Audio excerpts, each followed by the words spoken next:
દુનિયાના કયા દેશમાં આવું છે? આપણા બધાના સગાઓ, પરિચિતો, મિત્રો બધા વિદેશોમાં, કોઈ અમેરિકામાં, કોઈ કેનેડામાં, કોઈ ઓસ્ટ્રેલિયામાં રહે છે.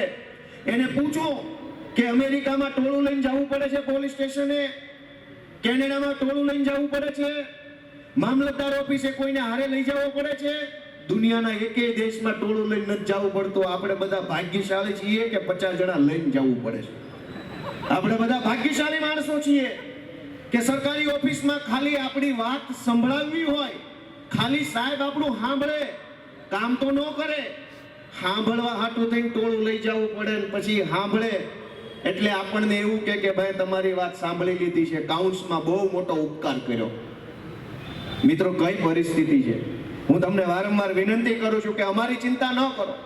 ગોપાલ ઇટાલિયા ઉપર બિલકુલ રહેમ ન કરતા, ગોપાલ ઇટાલિયા ઉપર દયા ન ખાતા, પણ તમારા પોતાના ઉપર, પોતાના બાળકો ઉપર, પોતાની માલ મિલકત ઉપર, અધિકારો ઉપર તો થોડીક દયા ખાજો કે આવી હાલતમાં નથી જીવવાનું, આનાથી ઘણું સારું જીવી શકાય એમ છે.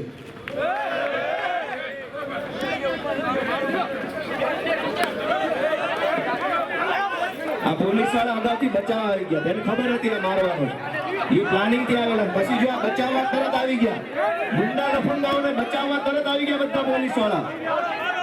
આને બચાવવા માટે જ આવ્યા હતા બધા, એને પહેલેથી ખબર હતી. આ બધા એટલે પહેલા આવીને ગોઠવાઈ ગયા હતા, પહેલા આવીને એટલે ગોઠવાઈ ગયા હતા કે એને ખબર હતી.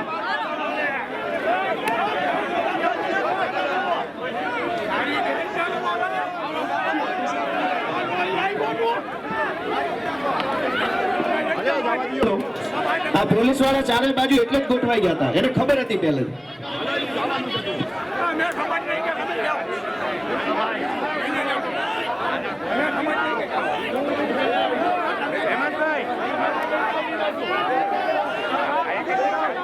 હસલમભાઈ, હું તમામ આપણા કાર્યકરોને વિનંતી કરું છું. એક કાર્યક્રમનું આયોજન કર્યું હતું.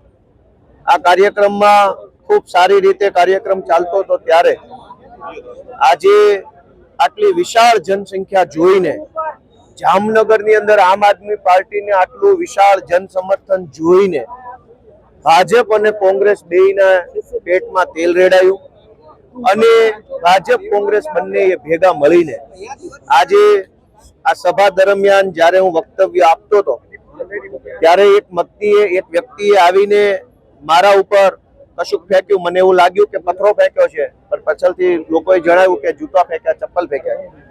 દોસ્તો, હું જ્યારે બોલતો હતો ત્યારે હું દારૂ અને ડ્રગ્સ ઉપર વાત કરી રહ્યો હતો, ત્યારે હું આમ જનતાને સરકારી કચેરીમાં જે તકલીફ પડે છે એની ઉપર વાત કરી રહ્યો હતો.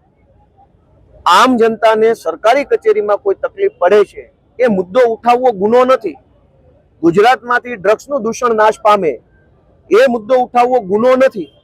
જ્યારે હું આ મુદ્દો બોલ્યો ત્યારે મારી ઉપર જે હુમલો કરવામાં આવ્યો એ હુમલો ખરેખર યોગ્ય નથી.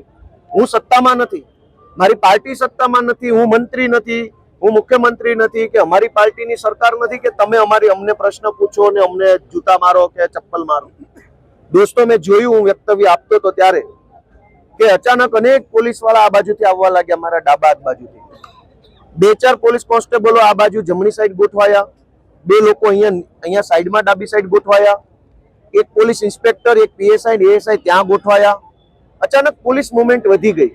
જે બધું જ હું ભાષણ આપતા મારી નજર હતી, પબ્લિકની નજર હતી, જનતાએ જોયું, વિડીયોમાં આવે છે કે અચાનક પોલીસ વાળા બધા આવ્યા. પોલીસ વાળાની સાથે જ આ ભાઈ આવ્યો. લોકોએ એવું કીધું કે પોલીસની ગાડીમાંથી જ આ ભાઈ પોલીસ લઈને આવ્યા છે. મેં જોયું નથી, પણ હું તો સ્ટેજ ઉપર હતો.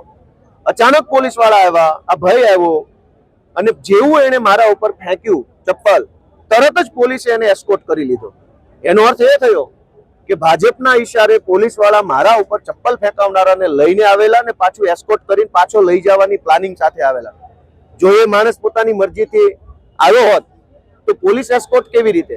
અચાનક જ બધા પોલીસ વાળા આવી ગયા અને એને જેવું એને ફેંક્યું તરત એને પોલીસે એસ્કોર્ટ કરી લીધો. એનો અર્થ એ થયો કે પ્રી પ્લાનિંગ થી મારા ઉપર હુમલો કરવામાં આવ્યો છે. મને એવું લાગે છે કે ગુજરાતના ગૃહમંત્રી હર્ષ સંઘવીને મારાથી કંઈક તકલીફ પડતી લાગે છે. જે રીતે અમે એની સામે અવાજ ઉઠાવીએ છીએ, વિરોધ કરીએ છીએ, એના કારણે એને તકલીફ પડતી હોય એટલે પોલીસની પ્રોટેક્શનમાં ચપ્પલ ફેંકનાર વ્યક્તિને મોકલી મારી ઉપર હુમલો કરાયો છે, એની હું નિંદા કરું છું. અને આશા રાખીએ કે આવી હલકી કૃત્ય કરવાના બદલે કંઈક સમાજના કામ કરે, જનતાના કામ કરે. સત્તામાં ભાજપ છે, અમારી સભાઓમાં ચપ્પલો ફેંકવાથી કે પ્રશ્નો પૂછાવડાવવાથી કંઈ જનતાનો ફાયદો નથી.